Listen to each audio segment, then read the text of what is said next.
genetically not handle the pressures of doing what you do. I mean, I get sued every day. It doesn't even bother me. It's like people sue me. You know, I call it the long gray line. And a friend of mine comes up to me and says, "How do you stand it? You get sued so much. How do you stand it?" I said, "I don't even think about it. It's just a long, gray, disgusting line of people." And I call them disgusting people. And usually the suits are bullshit. But nevertheless, you know, because I have money, I mean, I have cases where a woman falls and breaks her leg. And Trump Tower is on 57th and 5th, has the most beautiful sidewalk you've ever seen. It's granite. It's perfect. Now, she falls 2 blocks away on Madison Avenue. My security guard helps her. And he says, "Where can I take you?" "Take me to Trump Tower." "Oh. Well, now, my guard's not a genius. You know, he said, "Oh, that's nice, Trump Tower." So he brings her to Trump Tower. And she said, "Okay, you can let me go here. Do you want to see a doctor?" "No, I'll take the sidewalk. That's okay."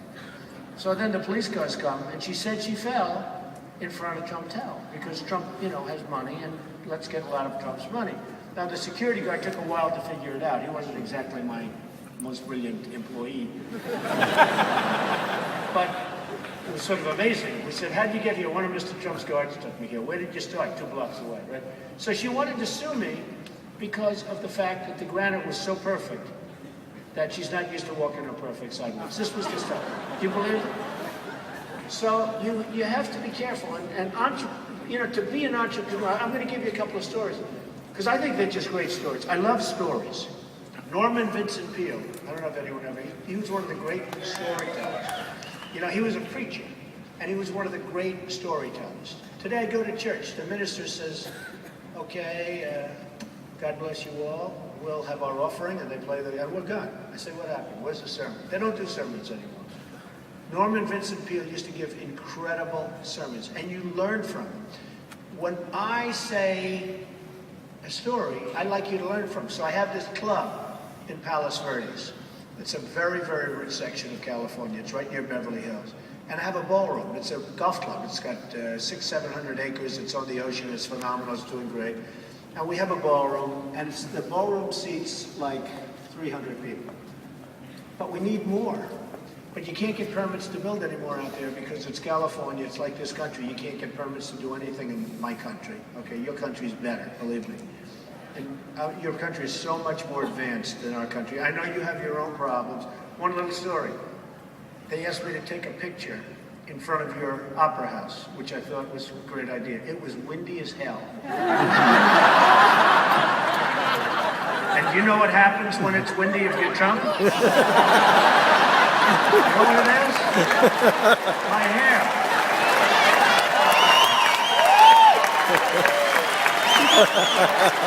No ball spot, wait. I don't see a ball spot.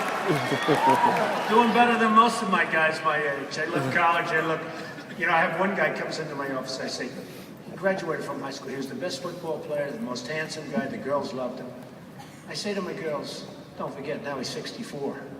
So I say, you know, this is when he was 18. So I said to my girls, wait till you see this guy. Otto, his name is. Wait till you see him. He's a handsome guy. Everybody loved him. He comes in, he weighed 400 pounds. He was totally bald. He was smoking a cigar, which I asked him to put out. And he had a horrible skin problem. Other than that, he wasn't exactly what we envisioned. I said, wait till you see. And the girls are looking at me like I'm crazy. You know, what could this be? But in business, it's so much common sense. I'll give you an example. I have a store on Fifth Avenue, a store. And the store on Fifth Avenue is like, it's holding up, the columns are holding up a 69-story building. It's Trump Tower. And I have a tenant that wants to go in. I won't use the tenant's name because they'll probably sue me if I do, so I'll keep it nice and clean. But they hired a very elite architect, elite in his own mind. And we have columns. We have columns, and they hold up a building that's 69 stories, right?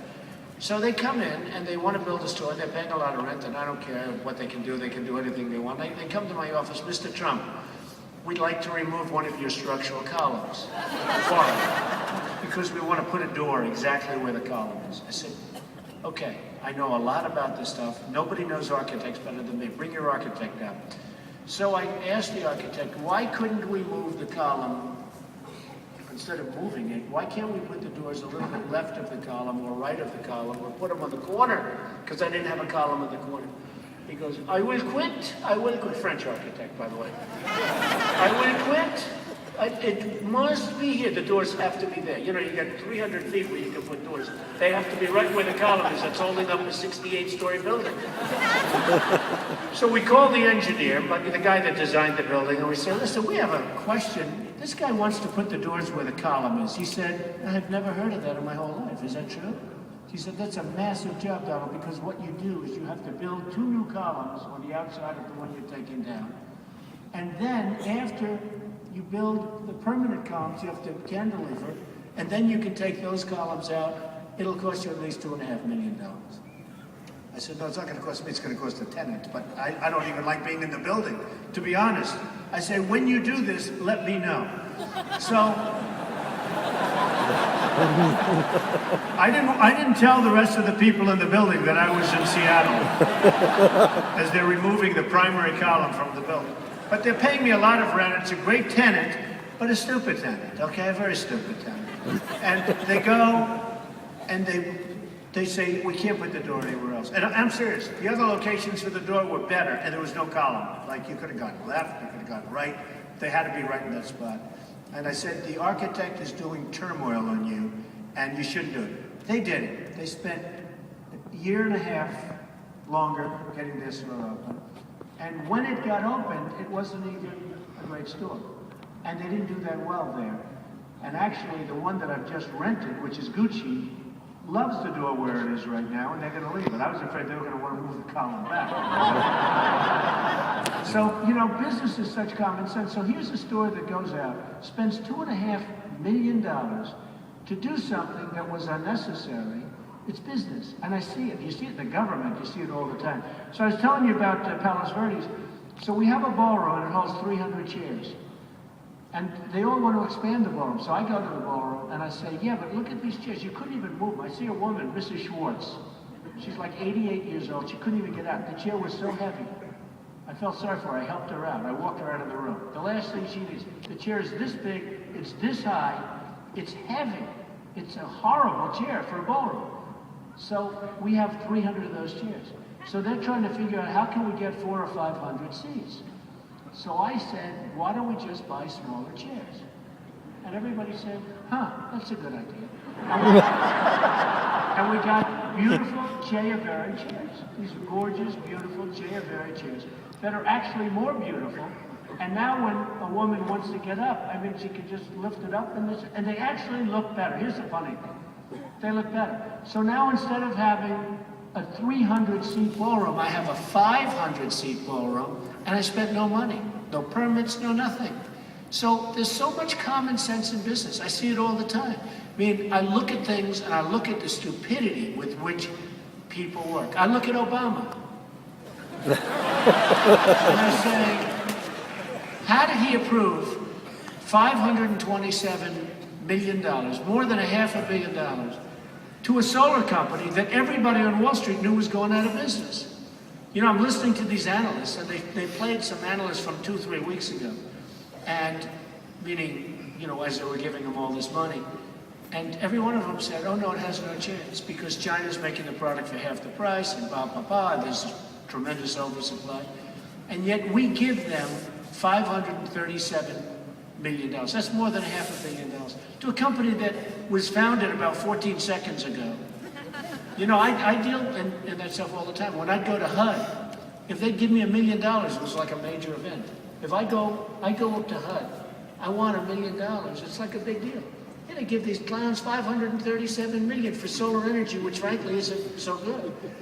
Now I have to tell you though, my energy story, because I learned, no, it's not good. It's not good at all. And you should be clapping. You got so much crap in the ground over here. You don't need that kind of nonsense. The plastic is going to eat your house. You know, they told me, they always want me to buy solar. So I'm a pretty smart guy, and I called the solar guy in. I say, what's my payback? Oh, Mr. Trump, you're doing so much for society. I say, do me a favor, don't worry about society. Society is going to be here long after I'm gone. Give me the payback. Well, we think you can get your money back in 18 years. Oh, that's wonderful. That's wonderful. It turned out the 18 was bullshit. You know, if they say 18, that means that's like minimum, right? The real number was 31 years. In other words, I'll get my money back in 31 years. All I have to do is destroy the look of the building by putting solar panels up. The other one are the windmills. I'm building in Scotland a tremendous job, really a job. My mother was born in Scotland. I'm doing it in her honor. I like to do that for, it's great. My mother's great. Mary McLeod. See, everybody thinks I'm Jewish, but I had a mother from Scotland, and she was great. She came over to this country. She married my father. They were married for 65 years. They didn't cheat.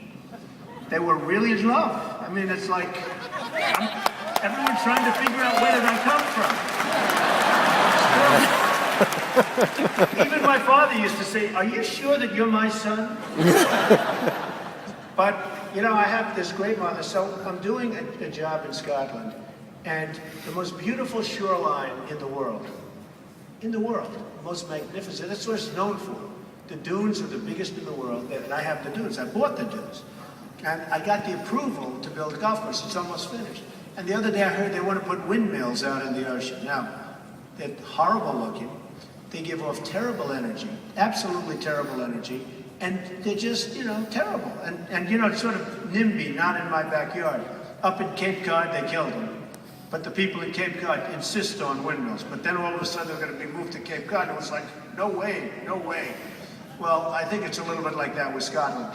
So now I'm fighting windmills. I fight everything, but a lot of times you have a situation like I stood out in front of your opera house and the wind was blowing violently. So you'll see it's ruining my hair because my hair was way the hell back and it looked very good. I'm very proud of it. But the wind was blowing, and the photographer said, don't worry, Mr. Trump, it's not windy at all today. I said, oh, that's great, no wind, let's go. I get out of the car, he almost got blown into the water. That's how windy. So he's a better salesman than he is a photographer. So I say to my guy, Keith, do me a favor. I'm a mess. I said, I gotta make a speech now. This was 2 minutes before the speech. I said, do me a favor, get me some hairspray. I gotta put my hair together. So he went and got hairspray. And I sprayed it, and I said, I love this hairspray. It's the greatest hairspray. This hairspray actually works. Because, in the United States, hairspray doesn't work. You know why? Because we're destroying the ozone every time you spray. They say, if I'm in my bathroom in Trump Tower, sealed with concrete, right? 8-inch concrete floors, 8-inch concrete walls, I spray my hair. Zip, zip. They tell me I'm destroying the ozone that's 400 miles up in the air.